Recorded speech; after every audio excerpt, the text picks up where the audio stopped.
意自在，大家好呀！《三国演义》中最具经典的场景桃园三结义，里面说的是刘备、关羽和张飞结拜成为义兄弟。其中在民间信仰里的神祇关羽，又称关公，也就是关圣帝君，在历史上关公的忠义勇武、肝胆相照的精神被后世人所敬重，之后百姓更是侍奉关圣帝君。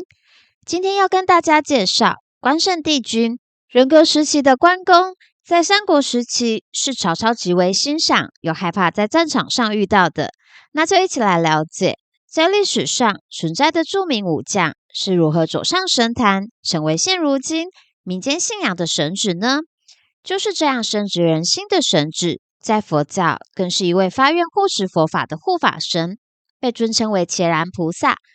而作为民间信仰的关圣帝君，又有什么神迹呢？在故事开始前，再请大家多多支持哦。那我们就来介绍关羽。关羽字云长，关云长，生于战乱时代，因为其忠义而被广为大家所知。在之后，被民间百姓尊称为关公。历代的朝廷帝王更是追加其封号。宋朝时封为武安王，明朝时封为挟天护国忠义大帝，清朝雍正年间更是被尊为武圣，之后更是被追加封号为关圣帝君。关羽是中国三国时代蜀国著名的武将，跟刘备和张飞三人一起在桃园结为异姓兄弟。之后关羽追随刘备镇守荆州，更是为刘备复兴汉室的大业立下了许多战功。而有着忠义精神的关羽，在英勇战死沙场后，历代皇帝更是嘉许他为军人楷模。而关羽在驰骋疆场的英雄传奇一生，更是集忠信义勇于一身，在百姓心目中的地位是很高的。在大约于魏晋南北朝时期，被民间百姓供奉为神祇。不过说起三国正史，关羽与曹操之间的故事真的很微妙。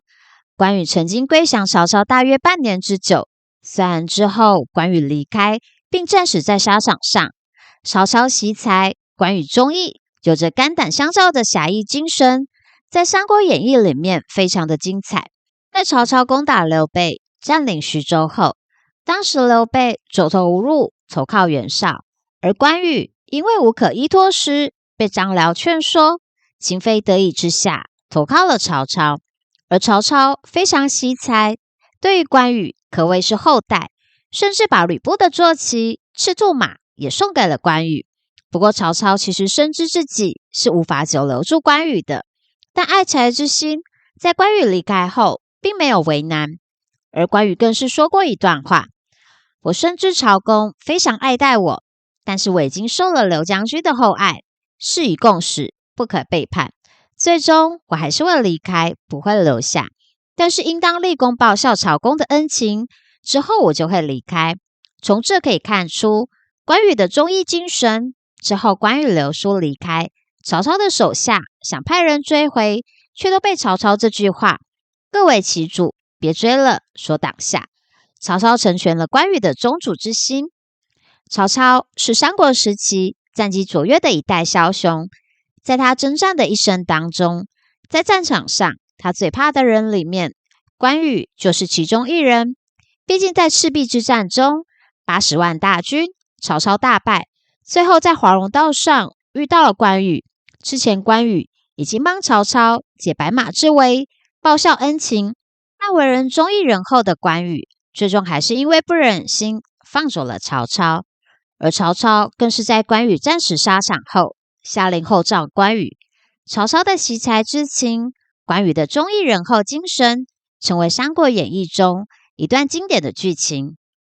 而在之后，民间传统信仰中，关圣帝君是集传统美德忠义仁勇为一身的美德，他的品性代表了中华民族的理想人格，更是寄托了万千百姓的道德精神。在古代，上至皇室贵族，下至平民百姓，大家都供奉关圣帝君。因此民间信仰中，关圣帝君的神祇形象既有武神、文神，又有财神这3种神格形象。那我们就一起来了解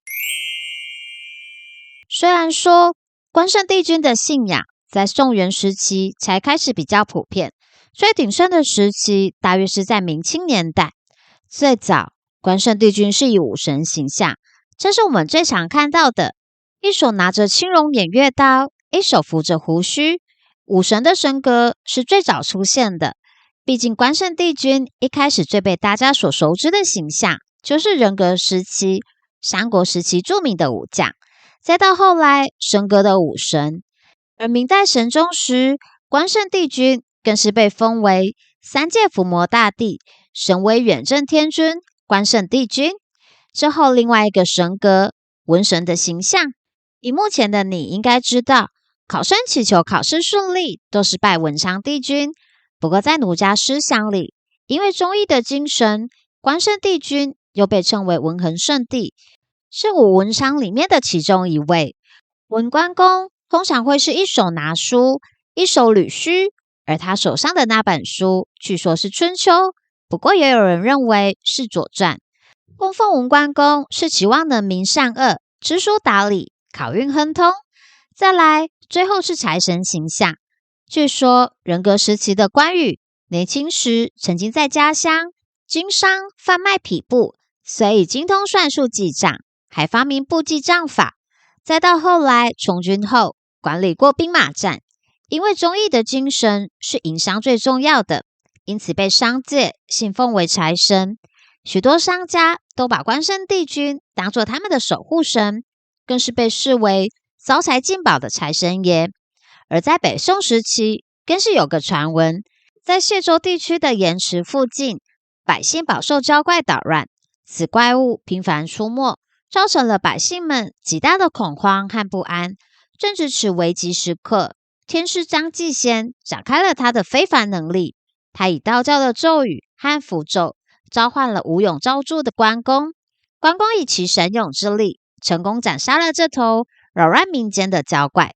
为谢州盐池的平安护航。在当时，盐池不仅是当地百姓们生计所依，更是北宋经济的重要组成部分。无形之间，关公无形中成为了北宋的经济保护神和财神。那关公是如何成为藏传佛教护法神伽蓝菩萨的呢？关于伽蓝菩萨成为藏传佛教护法神的说法有两个，其中一个是根据龙德寺记载，那是在元朝忽必烈时期，大约距今约800多年，来自西藏最尊贵的大宝法王噶玛巴，在当时是连中国正史都明文记载的元世祖的帝师，神通不可思议的最尊贵的第二世噶玛巴。当时噶玛巴因忽必烈邀请，来到中土元朝帝都之后，留下了许多神通调伏弟子的事迹，之后返回藏地。传说在离开的时候，带回了一位特别的客人回到楚布市，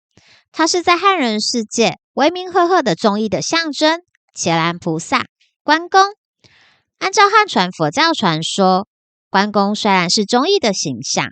但是身负杀业，战死沙场后身首异处，之后更是有段时间流转轨道，直到隋朝年间，天台宗的智者大师将其度化，并成为佛教的护法神，也就是伽蓝菩萨。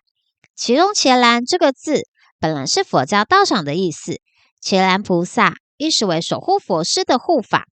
而伽蓝菩萨随着最尊贵的第二世噶玛巴回到西藏后，被尊称为噶玛汉神。而从最尊贵的第二世大宝法王到第五世，都成为中国的帝师。在那个时期，汉地与藏地关系密切。还有一个比较广为流传的说法，是在明世祖永乐皇帝年间，这是根据最尊贵的第17世大宝法王噶玛巴在其著作的《伽蓝菩萨仪轨神州宗铭》的前言中描述到，最尊贵的第五世大宝法王曾经在南京居住长达3年，更是因此与关公结下了姻缘，所以在每年春天都会修持关公护法仪轨。相传，也就是这个时期，第五世大宝法王在中土期间，他曾见一面红面美蓝、身穿深绿大袍的威武大汉出现在梦中，向他表达护持佛法的意愿。当时已经成伽蓝菩萨的关公和最尊贵的第五世大宝法王结上甚深法缘。当噶玛巴返回藏地时，关公就随行一起入西藏，成为藏地供奉数百年的噶玛汉神。而最尊贵的第五世大宝法王与中土的姻缘特别深厚，更是明世祖永乐皇帝尊贵的上师，受邀被引请至南京，留下许多神变事迹。当时永乐皇帝命画师绘成图册以纪念，更是流传至今。也就是在这个时期，永乐皇帝在静观中曾亲见10万空行母以头发编成黑宝冠供养给噶玛巴，因此晋封尊贵的上师为大宝法王的尊号。这就是关公成为佛教护法神的由来。而关圣帝君在道教信仰中又被称为大魔真君或伏魔大帝，因此百姓常前往祈求驱魔治病，为满足信徒所需。有些关帝庙内常设有药签，故关圣帝君某种程度上也成为医药之神。